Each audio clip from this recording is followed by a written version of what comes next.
Hello friends, मेरा नाम है अंजलि गुप्ता और स्वागत करती हूँ आपका अपने परिवार स्टडी विद इंजीनियर सुहेल में। तो हम लोगों ने कल पर्सनालिटी के बारे में जो पढ़ा हुआ उसके आगे हम लोग और जो चीज़ें देखते हैं कि पर्सनालिटी का टेस्ट और कौन कौन से तरीक़ों से किया जाता है, कौन कौन से मेथड होते हैं, कौन कौन सी विधियाँ होती हैं। ठीक है, तो उसमें जो 3 विधियाँ थी वो हम लोगों ने पहली विधि उसकी पढ़ ली थी, सब्जेक्टिव मेथड की।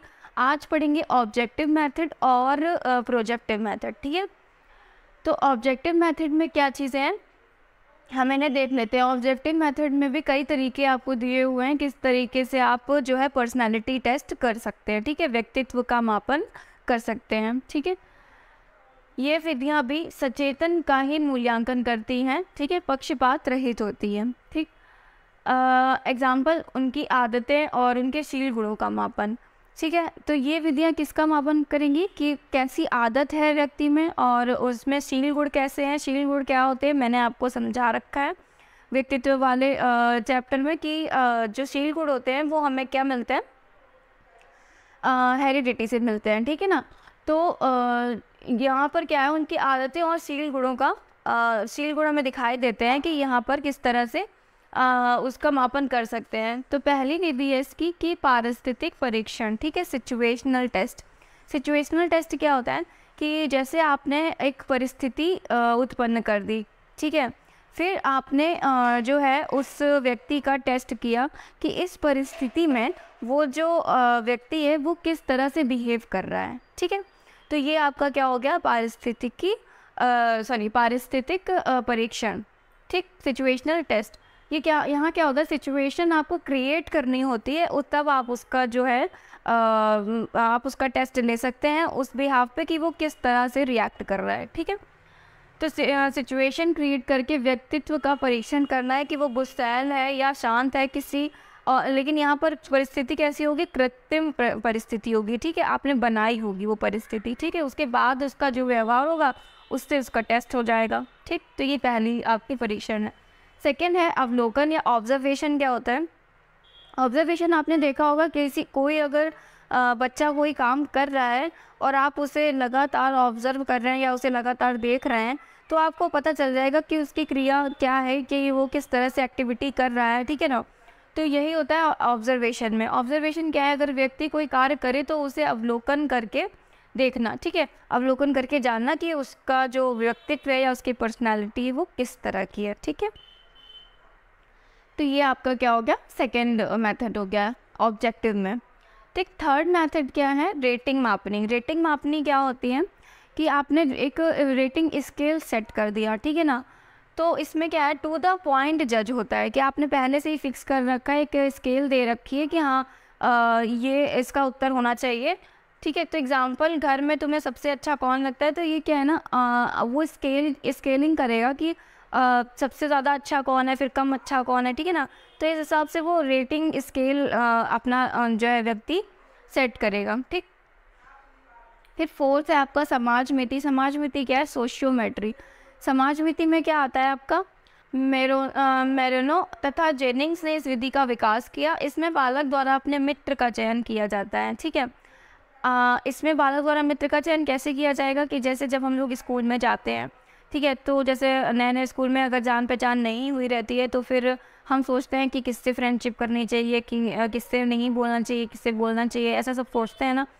तो जो सोशियोमेट्री होती है हमारी ये हेल्प करती है कि जिससे हम बोलना चाह रहे हैं या जिससे हम फ्रेंड बनाना चाह रहे हैं वो पढ़ने में कैसा है। ठीक है, और मतलब उसकी एक्टिविटी क्या है, वो किससे किससे बात करता है या वो किस तरह से रहता है। तो ये क्या आपकी हो गई, सोशियोमेट्री हो गई। ठीक है, तो इसमें एक वर्ड आता है सोशियोग्राम। सोशियोग्राम क्या होता है, एक कलेक्शन होता है डेटा का। ठीक है, जिसमें आपको ये जो आपकी चीज़ें आपने पता की हैं कि वो कैसा है पढ़ने में और क्या है, सबसे कम बात करने वाला कौन है या पढ़ाई में अच्छा कौन है, ये सब चीज़ें आपने जो मतलब क्वेश्चन का आंसर आपने सारा जो अपने डेटा में कलेक्ट किया है तो वो चीज़ क्या होती है, सोशियोग्राम होती है। ठीक है, और ये होता क्या है, सोशियोमेट्री होती है। ठीक है, ये विधि क्या कहलाती है, सोशियोमेट्री विधि कहलाती है। ठीक है, पांचवा क्या है, चेकलिस्ट। चेकलिस्ट में क्या होता है, आप ना पहले से ही सेट कर देते हैं कि ये चीज़ें होनी चाहिए, और जो चीज़ें उसमें आपको मिल जाती है व्यक्ति में तो उसको हम लोग क्या है वो चेक करते चलते हैं। तो ये हो गई आपकी चेक लिस्ट। इसके द्वारा व्यक्ति विशेष में कोई गुण है या नहीं ये पता लगाया जाता है। ठीक है, तो आपकी लिस्ट जो है ना आप पहले से ही प्रिपेयर करके रखते हैं और फिर उस हिसाब से उसका परीक्षण करते हैं, और जो अगर उसमें गुण है तो फिर उसमें चेक करते हैं या टिक करते हैं, और जो नहीं है तो फिर नहीं है उसमें गुण। सिक्स्थ क्या है, व्यक्तित्व आविष्कारक। ये क्या है, पर्सनालिटीज़ इन्वेंटरीज क्या है, खुद के बारे में जानने की प्रश्नावली। ठीक है, इसका वैज्ञानिक प्रयोग प्रथम विश्व युद्ध में हुआ था। महत्वपूर्ण आविष्कारक हैं, ये आपका इम्पॉर्टेंट है। ठीक है, इसे याद रखना है, पूछ लेते हैं एग्जाम्स में कि मिनीसोटा मल्टीफेजिक पर्सनालिटी टेस्ट 2। ठीक है ना, इसका ये कौन सा टाइप आता है, ऑब्जेक्टिव में आता है। ठीक है, ऑब्जेक्टिव मेथड में आता है पर्सनालिटी चेक करने के। इसका निर्माण 1940 में हाथावे तथा मैकेले द्वारा किया गया था। ठीक है, तो ये आपका पहला आविष्कारक हुआ व्यक्तित्व का। अब इसमें सेकंड क्या है, बी नंबर देख लेते हैं, बेल समायोजन आविष्कारक। ठीक है, तो इसका आविष्कार किसने किया, बेल ने किया। ठीक है, बेल द्वारा 1934 में किया गया था। फिर सी नंबर है इसमें कैटल। ये भी आपका बहुत बहुत इम्पॉर्टेंट है, ये पूछते हैं कैटल का 16 जो व्यक्तित्व कारक प्रश्नावली है, 16 जो इनके पर्सनालिटी फैक्टर हैं। ठीक है, तो उसमें कितने क्वेश्चन की संख्या कितनी थी। ठीक है, तो 164 थी इसकी क्वेश्चन की संख्या। ठीक है, 16 पर्सनालिटी फैक्टर आपके जो प्रश्नावली थी किसकी थी, कैटल की।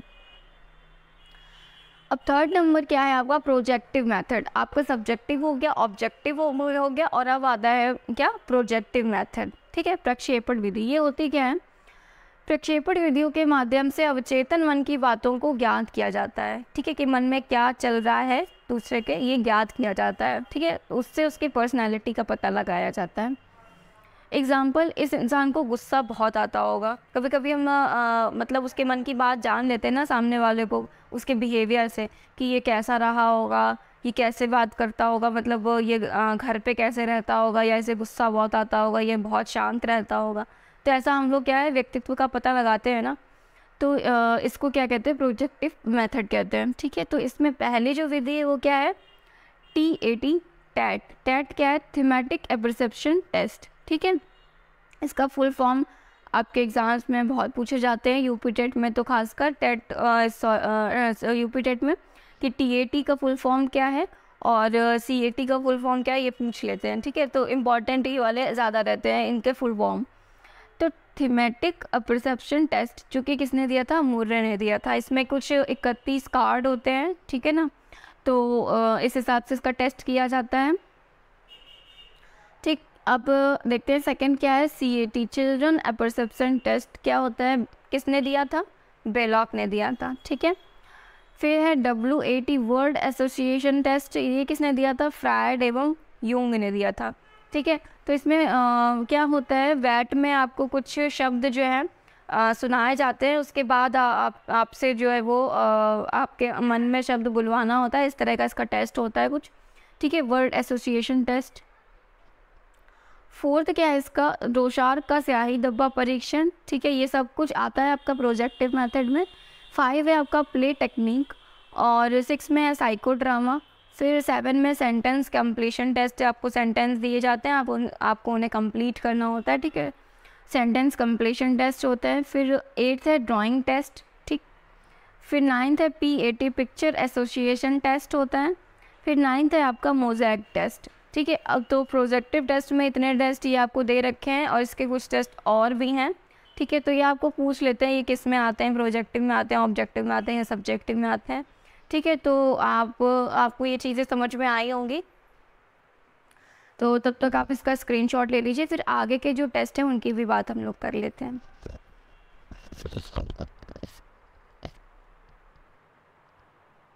ओके, तो अब इसके आगे जो भी हम लोगों के टेस्ट बचे हुए हैं प्रोजेक्टिव मेथड में, उनको देख लेते हैं। तो ये है स्टोरी कॉम्प्लीशन टेस्ट। ठीक है, स्टोरी कॉम्प्लीशन के इसमें बात की गई है। फिर है 12 है गाल्टन्स वर्ड एसोसिएशन प्रोसीजर। ठीक है, 13 है जंग्स वर्ड एसोसिएशन टेस्ट, या यूंग का वर्ड एसोसिएशन टेस्ट। ठीक है, फिर 14 है Kent Rosanoff free association test. फिर 15 है रोसार्ट्स टेस्ट, हरमन रोशा, ये इम्पॉर्टेंट है आपका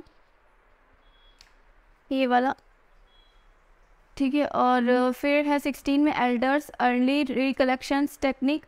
17 में स्टर्न्स क्लाउड पिक्चर टेस्ट है। 18 में ड्रॉ पर्सन टेस्ट है, इसमें जिसको किसने दिया है, गुड एनफ ने दिया है, ठीक है, ये किसने दिया है, गुड एनफ ने दिया है, इम्पॉर्टेंट है। और 19 है पिक्चर सिचुएशन इंडेक्स, जो कि किसने दिया, मॉर्गन ने दिया।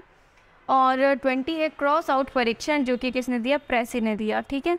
तो ये सारे टेस्ट है प्रोजेक्टिव में, और सब्जेक्टिव, ऑब्जेक्टिव और प्रोजेक्टिव तीनों मेथड्स के जितने भी टेस्ट हैं, ठीक है। तो मोस्टली वो सारे टेस्ट मैंने लिखवा दिए हैं, ठीक है। अब हम लोग कुछ एक्स्ट्रा बात देख लेते हैं।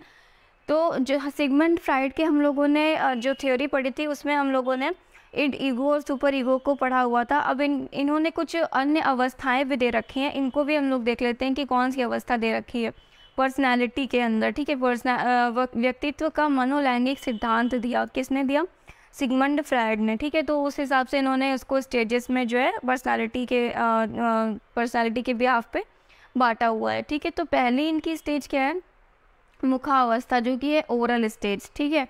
तो ये कब से कब तक है, जन्म से लेके पहले वर्ष तक है, ये क्या है, ओरल स्टेज है, ठीक है। गुदावस्था का एनल स्टेज क्या है, 1 वर्ष से 2 वर्ष तक एनल स्टेज में बांटा इन लोगों ने। फिर थर्ड है लैंगिक अवस्था, फैलिक स्टेज, ठीक है, जो 2 से 5 वर्ष तक है। लैंगिक अवस्था है आपकी 2 से 5 वर्ष तक। इसमें 2 टाइप में बांटा हुआ है, ऑडिपस कॉम्प्लेक्स में और इलेक्ट्रा कॉम्प्लेक्स। अब ये होते क्या हैं, ऑडिपस कॉम्प्लेक्स में क्या होता है, जो बॉयज़ होते हैं ना वो क्या होते हैं, मॉम को ज़्यादा अट्रैक्ट करते हैं, ठीक है। तो ये आपका क्या होता है, ये पूछा जाता है कि ऑडिपस कॉम्प्लेक्स और इलेक्ट्रा कॉम्प्लेक्स क्या होता है।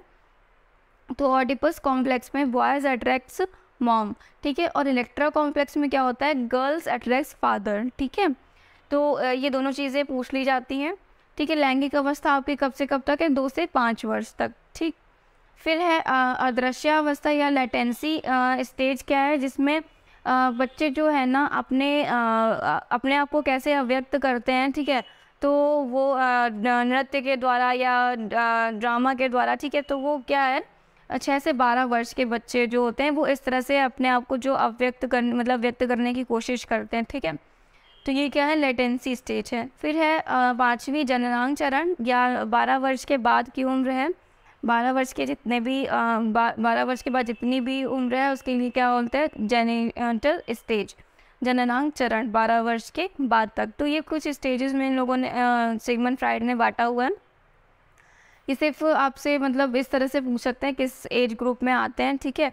और ये चीज़ पूछ ली जाती है कि ओडिपस कॉम्प्लेक्स क्या है, इलेक्ट्रा कॉम्प्लेक्स क्या है, ठीक है। बाकी इसमें इससे ज़्यादा कुछ नहीं आता है। फिर हम देखते हैं कार्ल रोजर के बारे में पढ़ लेते हैं। ये कौन से हैं, मानवतावादी हैं, ठीक है। मानवतावादी एक और है मैस्लो, ठीक है, उनके बारे में भी पढ़ेंगे बाद में। तो कार्ल रोजर के बारे में पढ़ लेते हैं। मानवतावादी ये कैसे, अमेरिकी मनोवैज्ञानिक है, ठीक है, अमेरिकन साइकोलॉजिस्ट है। और इनके अनुसार व्यक्ति में सीखने का आधार क्या होता है, स्व अनुभव होता है, ठीक है। ये मानते हैं कि खुद का एक्सपीरियंस जो है वो इंसान को ज़्यादा सिखाता है, ठीक है। फिर है व्यक्ति किसी भी कार्य को अपनी इच्छा से सीखता है। अधिगम की मूल प्रकृति क्या है, इसका पता लगाने के लिए कार्ल रोजर्स ने अधिगम को 2 प्रकारों में बांटा, ठीक है। कौन से प्रकार में, पहला है संज्ञानात्मक अधिगम और सेकंड है अनुभवजन्य अधिगम, ठीक है। तो जो संज्ञानात्मक अधिगम क्या होता है कि आपका कॉग्निटिव जो लर्निंग होती है, ठीक है, आप जो संज्ञान से सीखते हैं, आपने पढ़ा होगा संज्ञानात्मक के बारे में, मैंने डिटेल में पढ़ा रखा है, ठीक है। तो संज्ञानात्मक अधिगम क्या है, आपकी बुद्धि से रिलेटेड होता है, ठीक। तो ये क्या है, आपकी बुद्धि से आप जितना वर्क कर लेते हैं, ठीक है, आपका माइंड जैसे वर्क करता है वो कॉग्निटिव में आता है, ठीक। और सेकंड है आपका अनुभवजन्य अधिगम, एक्सपीरियंशियल लर्निंग, जितना आप एक्सपीरियंस के द्वारा लर्निंग करते हैं, ठीक है। तो नई एनईपी में जो आपके एनईपी 2020 आई है उसमें भी एक्सपीरियंशियल लर्निंग की बात की गई है, ठीक है। बच्चों को अनुभव के द्वारा सिखाना है, उनको लर्निंग बाय डूइंग सिखाना है, मतलब वो करके सीखे चीज़ों को, ठीक है, एक्सपीरियंस के द्वारा सिखाना है। तो ये चीज़ें मैंने आपको समझा दी। पर्सनैलिटी में हम लोगों ने सारी चीज़ें ऑलमोस्ट पढ़ ली हैं। अब हम देखते हैं अपने जो आगे के बुद्धि वाला चैप्टर उसको देखेंगे, ठीक है। तो वो देखते हैं नेक्स्ट वीडियो में, और तब तक आप लीजिए इसका स्क्रीनशॉट और अपनी प्रिपरेशन जो है करते रहिए लगातार। मिलते हैं नेक्स्ट वीडियो में, तब तक के लिए नमस्कार।